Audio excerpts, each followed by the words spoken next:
Olá! Hoje nós estamos aqui para tratar de um assunto que é muito pouco divulgado entre nós, estudantes do curso de Ciências Contábeis e do curso de Administração. Eu estou falando da inscrição municipal das empresas e dos profissionais autônomos. Todos nós profissionais da área sabemos que para que uma empresa tenha vida, ela precisa de uma série de registros, começando com o contrato social, que é registrado na junta comercial. Depois nós temos a inscrição do CNPJ, temos ainda para as empresas comerciais a inscrição na Secretaria Estadual da Fazenda, quando nós temos o ICMS, mas muito pouco se comenta ou se fala sobre a inscrição municipal. E essa é uma inscrição necessária e obrigatória para a existência de todas as empresas. Se não vejamos o caso específico de Santa Cruz do Sul, onde nos inserimos. Olhem só, na tela aparece a Lei Complementar 0497, que é o Código Tributário Municipal, aqui do município de Santa Cruz do Sul, e que estabelece lá no seu artigo 62 o seguinte: o contribuinte do imposto sobre serviço de qualquer natureza, empresa ou profissional autônomo que se estabelecer ou iniciar as atividades no município, fica obrigado a inscrever-se no cadastro de ISSQN. E aí temos a legislação que cuida do assunto, ali no seu parágrafo único, no artigo 63, 64 e assim sucessivamente. Alguém poderá perguntar, mas então são só as empresas prestadoras de serviço que precisam se cadastrar no cadastro municipal? Não.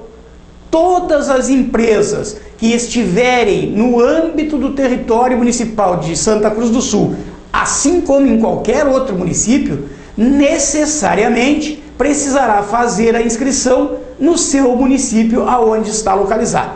Se não vejamos, olhem só, o alvará que ali aparece diz no seu escopo, alvará de licença. Portanto, para que a empresa possa funcionar, assim como ela precisa de uma licença federal, de uma licença estadual, ela também precisa de uma licença de funcionamento municipal. Esse é o documento que é expedido aqui no município de Santa Cruz para comprovar que aquela empresa que ali está localizada possui o seu devido registro e pode, portanto, funcionar nos termos da legislação municipal vigente. Vocês vejam que é um documento bastante simples, que traz apenas a identificação da empresa, o seu nome fantasia, a sua localização e o seu ramo de atividade, tanto o principal quanto o secundário. Por outro lado, temos aqui o número de registro. Este é o número que diz que aquela empresa encontra-se devidamente registrada no município de Santa Cruz do Sul. Bem, a seguir eu quero mostrar para vocês, principalmente para os alunos de contábeis, que são aqueles profissionais que vão fazer o trabalho, que vão executar o registro dessa empresa junto ao município. Então nós temos aqui o documento utilizado para que se faça esse registro. É o chamado anexo 8. Então aqui nós podemos ver, anexo 8, tem lá um decreto, o número do decreto que regulamentou a existência desse documento. Esse documento, então, é o documento pelo qual o contribuinte, aquele que pretende se inscrever junto ao município, vai fazer o seu relacionamento com o município. Ou seja, toda e qualquer situação que se apresente, que o requerente precise entrar em contato com o município, fazer algum tipo de solicitação, o documento que será utilizado será este que nós temos aqui, que é o anexo 8, que é autoexplicativo. Vejam que se trata de um formulário bastante simples, que foi desenvolvido numa planilha de Excel e que é autoexplicativo. Todos os campos estão devidamente identificados qual a informação que ali deve constar. Então todas as informações necessárias aqui, se consiga identificar junto ao cadastro imobiliário do município qual é a empresa que está sendo registrada, onde ela vai se instalar, qual é a área que vai ocupar, qual é a sua atividade e assim por diante. O formulário, então, por si só, ele é autoexplicativo.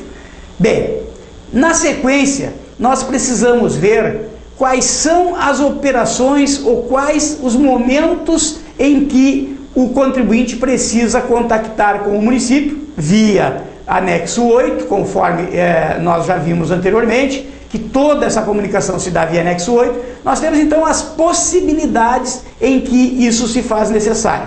Então, se não vejamos, por exemplo, em se tratando de pessoa jurídica, nós temos o passo inicial, que é o cadastro inicial. Então nós temos aqui toda a documentação necessária para que seja feito o cadastramento inicial de uma pessoa jurídica.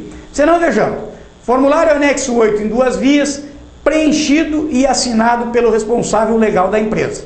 Quem é o responsável legal da empresa? Aquele que aparece lá no contrato social como sócio-gerente, ou aquele que na SA, na Assembleia, foi nomeado como dirigente, como diretor. E esse vai constar então da ata da SA. Certidão de regularidade profissional, fornecida pelo Conselho Regional dos Contadores, referente ao contador responsável pela escrita fiscal da empresa que ora está se inscrevendo junto ao município. Cópia do CNPJ atualizado. O cadastro do CNPJ é documento necessário para qualquer manifestação junto ao município. Então, lá nessa cópia do CNPJ vai constar atividade, razão social, endereço e tudo mais o que for necessário constar desse alvará de licença municipal. Temos ainda a cópia do contrato ou do estatuto social, que é a certidão de nascimento da empresa, portanto, precisará acompanhar o processo. Cópia da ata, no caso de se tratar de uma SA, cópia do CPF e RG dos sócios, de todos os sócios, em se tratando de sociedade limitada, ou do presidente em se tratando de uma SA.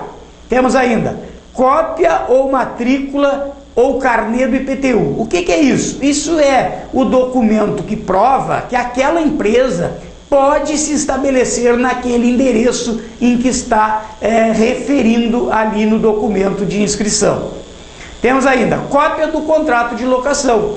Esse contrato de locação vai substituir aquela cópia da matrícula do registro de imóveis no caso em que o imóvel onde a empresa esteja se instalando não seja de propriedade da empresa nem de nenhum dos sócios, seja de um terceiro e esteja locado para aquela empresa que ali pretenda se instalar.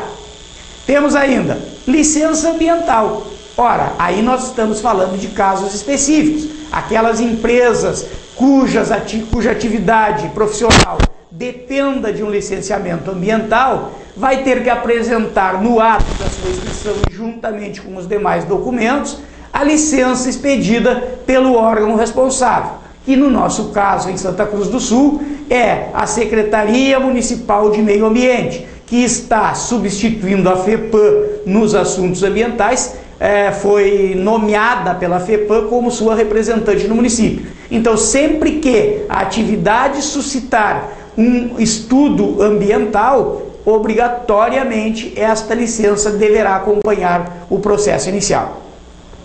Temos ainda o termo de responsabilidade técnica, que são para aquelas atividades em que se exige um profissional responsável técnico devidamente registrado no seu registro, no seu conselho regional. Então nós teríamos aqui o médico veterinário responsável por uma clínica veterinária, o médico responsável por uma clínica médica, o contador responsável pelo escritório de contabilidade, o engenheiro responsável pela empresa de construção civil, o farmacêutico responsável técnico por aquela farmácia e assim por diante.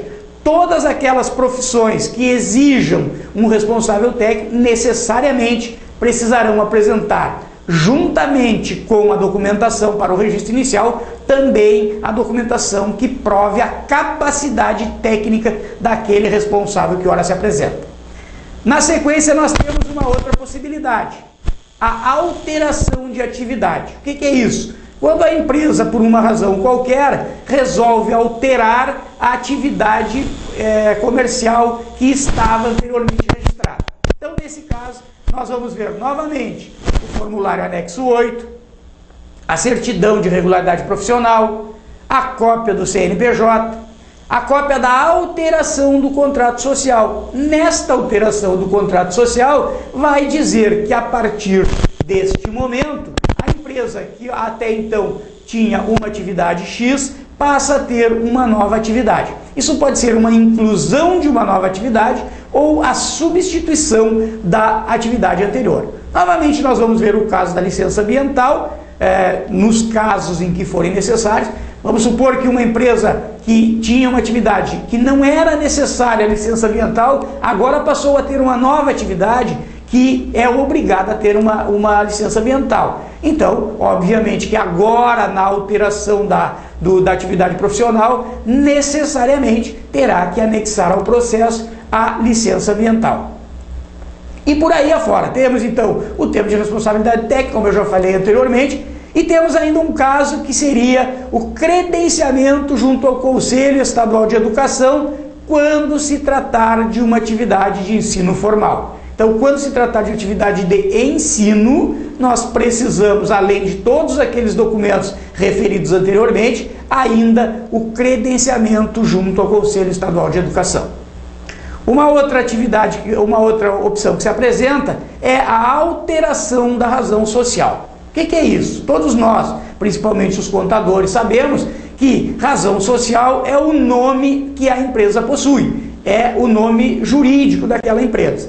Bueno, isso poderá ser alterado num determinado momento por decisão da empresa. Ora, alterou um sócio e resolveu incluir o nome do novo sócio na razão social, nós vamos ter, então, uma alteração daquela razão social. Ou simplesmente chegou-se à conclusão de que para aquele segmento empresarial é melhor ter um outro nome e não aquele que tínhamos até o momento. Essa é uma decisão meramente empresarial, obviamente que nessa decisão nós precisamos incluir os administradores que aí estão presentes, porque é muito mais afeito à área da gestão, portanto, função dos administradores, tomar esse tipo de decisão. Às vezes até uma decisão de cunho mercadológico. A empresa não está muito adequada o seu nome à sua realidade dentro do mercado. E por isso precisa, por alguma razão técnica ou até por simples razão de mercado, substituir esse nome por um outro. Isso nós chamamos de alteração de razão social. Vejam vocês que novamente o formulário anexo 8 vai estar presente, a certidão de regularidade profissional vai estar presente, a cópia do CNPJ vai estar presente e a cópia da alteração do contrato social, aquela que produziu a alteração dessa razão social da empresa. Então, esta é mais uma das maneiras que nós precisamos nos comunicar com o cadastro municipal e produzir uma alteração daquele registro que tínhamos lá. Temos uma outra situação, que é a alteração de sócios. Ora, nós todos sabemos, tanto contadores quanto administradores, que os quadros societários não se perpetuam. Muitas vezes, um sócio de uma empresa resolve vender a sua participação ou resolve, todos os sócios em comum acordo resolvem incluir um novo sócio, ou um sócio pede para se retirar da empresa, então precisa ser excluído do quadro societário da empresa. E para isso nós então fazemos uma nova comunicação ao município, dizendo que aquele quadro societário daquela empresa sofreu uma alteração. E para isso nós apresentamos novamente o formulário anexo 8, apresentamos aquela declaração de habitação profissional, que eu já falei lá na inscrição e na alteração de razão social, cópia da alteração do contrato social e a cópia do CPF e da RG dos novos sócios, se essa alteração estiver incluindo novos sócios naquele quadro societário até então existente. Nós temos ainda outra situação, que é a baixa de uma empresa. Ora, todos nós sabemos que as empresas também têm, muitas vezes, o seu ciclo de vida encerrado. Não é morte, né? É encerramento. As empresas deixam de existir por uma série de razões. Muitas vezes porque não há mais interesse comercial do quadro societário, outras vezes porque aquele quadro societário resolveu se aposentar e não quer mais manter aquela atividade. Uma série de razões levam uma empresa a encerrar as suas atividades. Nesse caso, nós temos então a situação de baixa que ali está presente. aonde novamente nós vamos apresentar o formulário anexo 8, que virá registrado com a opção baixa. Nós vamos apresentar novamente a certidão de regularidade do profissional, a cópia do distrato social. Agora nós estamos falando de distrato social, que é o oposto de contrato social. Contrato social é o documento pelo qual a empresa nasce. É quando várias pessoas tomam a decisão de formar uma empresa. O distrato social é um documento onde aquelas mesmas pessoas que faziam parte lá do contrato social resolveram que não querem mais a existência dessa empresa. Então, você faz o distrato social. Temos ainda a baixa do CNPJ. Antes de fazer a baixa no município, necessariamente a empresa deverá providenciar a sua baixa junto ao CNPJ e o documento de baixa junto ao CNPJ deve ser apresentado juntamente com o pedido de baixa lá no município. E também aqueles talões de nota que porventura a empresa possua, que foram autorizados pelo município, portanto são talões de nota de prestação de serviço, que são as notas que são autorizadas e expedidas pelo município. Essas aí deverão ser entregues junto ao município para que sejam eliminadas todas aquelas notas porventura não utilizadas. Na sequência, nós temos a possibilidade da inscrição também dos profissionais autônomos. Então, essa inscrição municipal, da qual eu venho falando desde o início, além de servir para o registro das pessoas jurídicas, de todas as pessoas jurídicas que operam no município, também tem o condão de registrar todos os profissionais autônomos que operem no município, que atuem dentro do território do município. Isso vai acontecer em todos os municípios. Vejam bem, eu estou falando das condições para cadastramento no município de Santa Cruz do Sul, onde a nossa faculdade está inserida.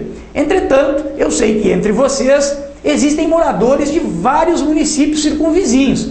Cada município de onde vocês são oriundos tem uma legislação diferente, porque se trata de uma legislação municipal. Portanto, cada município elabora a sua legislação. Entretanto, é fato que em todos os municípios existe a obrigatoriedade do registro da empresa. Por quê? A licença de funcionamento de cada uma dessas empresas é necessariamente expedido pelo município onde elas estão localizadas. Bem, mas o nosso assunto agora não é mais a pessoa jurídica, e sim a pessoa física, o profissional autônomo, que todos nós conhecemos. É o motorista de táxi, o sapateiro, a cabeleireira, a costureira e por aí afora. O próprio médico, o advogado, o contador autônomo, o administrador, aquele que vai montar lá o seu escritório de assessoria, de consultoria, além daquele registro lá no CRA, no Conselho Regional de Administração, precisará ter um registro no município aonde ele vai exercer a atividade dele. Não fiquem surpresos, isso é necessário para todos os profissionais, inclusive vocês, contadores e administradores, que amanhã estarão no mercado e precisarão comprovar junto aos seus clientes que vocês estão devidamente registrados para exercer aquela atividade a qual estão se propondo. Então vejamos.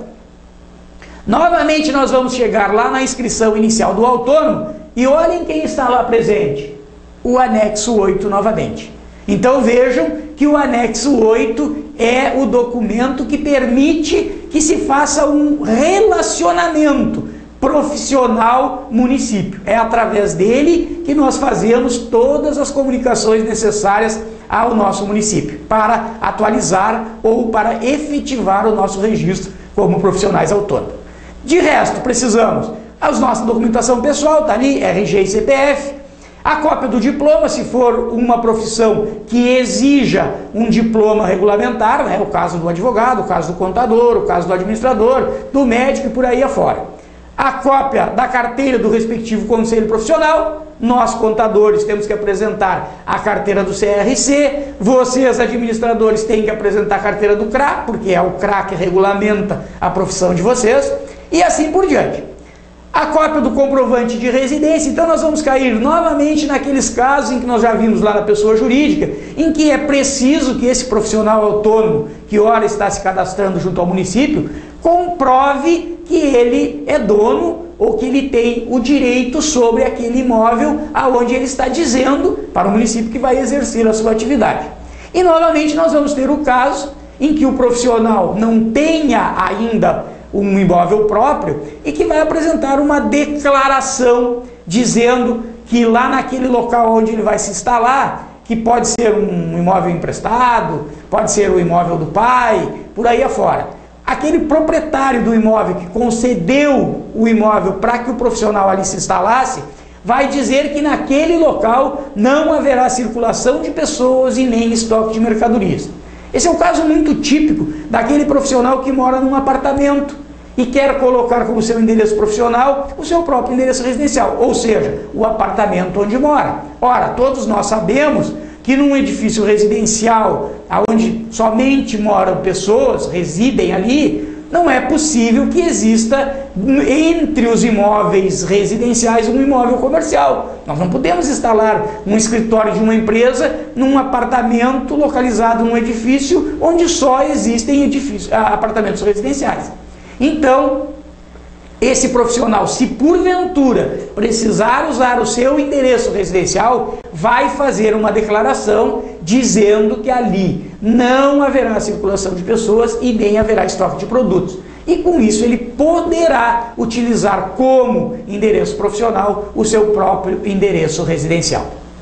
Nós temos ainda o caso da alteração de endereço.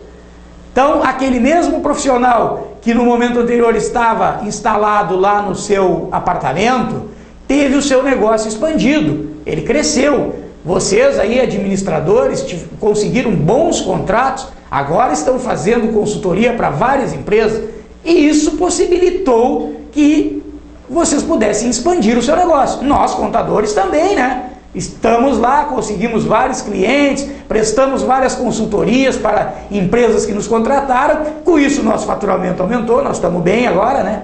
E isso nos possibilita então expandir o nosso negócio. E nós vamos levar então esse nosso negócio, que estava lá na nossa residência, para um imóvel próprio, que já foi possível adquirir, ou para um imóvel que nós vamos alugar especificamente para instalar a nossa empresa no nosso escritório. Quando nós fizermos isso, da mesma forma que a pessoa jurídica fizera lá na explanação anterior, nós vamos precisar comunicar para o município: olha, agora eu não estou mais instalado lá na minha casa, eu tenho um novo endereço, estou num outro local. E isso nós vamos fazer mediante o bom e conhecido formulário anexo 8, vamos usar uma cópia da nossa nova residência, uma cópia de comprovante de nova residência, vamos juntar lá o nosso credenciamento junto ao SED, se porventura nós estivermos falando de uma atividade de educação. E por aí afora. Bem, é bom deixar claro que esta lista de documentos, ela não é finita, ela pode exigir outros documentos. Então, se o município entender que aquela atividade que ora está se propondo e que ora está se instalando precise apresentar outros documentos para comprovar a sua funcionalidade naquele local, esses documentos serão exigidos. Então, não é estanque, não basta ler o que está na ficha, bom, aqui acabou, não vou precisar de nenhum outro documento. É bem possível que se precise de algum outro documento, e em se tratando de uma atividade muito específica ou muito especial. E nesse caso, o município vai oficiar a empresa para que apresente novos documentos. Uma outra situação que pode surgir com relação à alteração de endereço, nós já falamos, né? Seria com relação à baixa. Ora, o profissional autônomo também pode, num determinado momento, encerrar a sua atividade. Passar, digamos assim, um contador resolve reunir-se com 2 ou 3 contadores e formar um escritório de contabilidade. Ora, não há razão para manter uma inscrição como pessoa jurídica e uma inscrição como profissional autônomo. Então, estes 3 contadores resolvem baixar as suas inscrições individuais como autônomos e manter apenas a inscrição da empresa como pessoa jurídica. Então, nós vamos ter novamente o preenchimento do anexo 8, e aí, no caso do profissional autônomo, é bem mais simples. basta preencher o anexo 8 e apresentar junto à Secretaria Municipal de Fazenda do município. Em constatando que esse profissional não possui nenhuma pendência, nenhum débito, nenhum processo, nada que impeça a baixa será dada de ofício quase que imediatamente. Basta pagar uma pequena taxa lá relativo ao processo de baixa e a baixa se dá automaticamente. Bem, nós temos também a possibilidade, em alguns tipos de atividade, além da inscrição do alvará de licença, aquele que nós vimos lá bem no início, pode ser que a atividade que vai ser desenvolvida necessite de um alvará de saúde. O que é isso? É um alvará expedido pela Secretaria Municipal de Saúde que dá conta de condições sanitárias ou até mesmo de saúde de uma determinada atividade.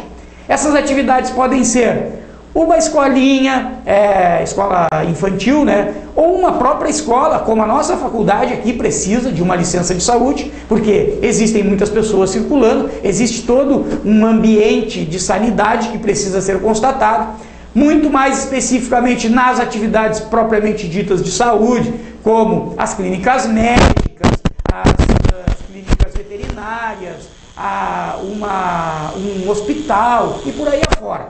Também as atividades voltadas à produção, distribuição e comercialização de alimentos. Todas essas atividades necessariamente e juntamente com o pedido de inscrição municipal, aquele da licença de funcionamento, precisará requerer ainda este alvará que aqui está presente, que é o alvará de saúde. Então vocês vejam que nós estamos falando aqui de uma empresa que eu havia mostrado lá o alvará de funcionamento. Como se trata de uma empresa que trabalha com produtos agropecuários, ela também precisou requerer um alvará de saúde que foi devidamente expedido pela Secretaria Municipal de Saúde. Notem bem, nós estamos falando de uma outra secretaria. Aquela secretaria que vai produzir a licença de funcionamento é a Secretaria Municipal de Fazenda, que é a que cuida do cadastro imobiliário, ou seja, o cadastro das empresas e das atividades que funcionam no município. Esta secretaria aqui é uma secretaria técnica que mandou lá profissionais da área de saúde para que fizesse toda a verificação de um processo de sanidade que permita que aquela atividade esteja ali funcionando. Bem, o assunto que nós queríamos tratar com vocês então hoje dizia respeito ao cadastro municipal. Por que nós viemos trazendo esse assunto? Por que a Faculdade Dom Alberto teve a preocupação de trazer para vocês, alunos de contábeis e alunos de administração, esse assunto? Porque é um assunto que não é muito divulgado. É claro que eu sei que todos os profissionais da área contábil e muitos de vocês que aí estão já trabalham na atividade contábil, obviamente vocês conhecem isso porque fazem isso na sua atividade diária. Entretanto, no mundo acadêmico, não é muito comum que se traga esse assunto à pauta. É mais comum que se fale da junta comercial, que se fale do CNPJ, que se fale do ICM, mas o assunto inscrição municipal não é um assunto muito divulgado nos meios acadêmicos. Os administradores me perguntarão, mas por que eu, administrador, preciso saber desse assunto? Ora, você vai ser gestor da sua empresa. Imagine que você está gerenciando uma grande empresa do ramo comercial e num determinado momento a sua empresa participa de uma concorrência pública para fornecer uma grande quantidade de materiais para uma entidade pública. E você, administrador, gerente, é o responsável por montar todo o processo de licitação, de ir até aquela concorrência pública. Ora, um dos documentos que obrigatoriamente você terá que apresentar é o seu alvará municipal ou a sua licença municipal. Então, é importante que você saiba que isso existe, como funciona e como é mantido e é feita a sua atualização sempre que necessário. Então, tanto para os contadores, que são aqueles que vão realizar o processo, quanto para os administradores, que são aqueles que vão precisar do processo, é extremamente importante conhecer, saber que existe. Existe uma outra situação que é muito interessante, que é preciso que fique claro. Os profissionais autônomos, Quando um profissional autônomo pretenda providenciar a sua aposentadoria junto ao INSS, ele precisa apresentar uma série de documentos. E um dos primeiros documentos que é exigido pelo INSS é exatamente o seu alvará de funcionamento como profissional autônomo. É esse alvará de funcionamento que, juntamente lá com seus carnês de recolhimento do INSS, vai comprovar a existência da sua atividade durante o período necessário e vai permitir que esse profissional venha a lograr êxito na sua pretensão de agora se aposentar, depois de uma longa vida de trabalho. Portanto, a todos vocês, o meu muito obrigado, e eu acredito que o assunto tenha interesse para todos nós.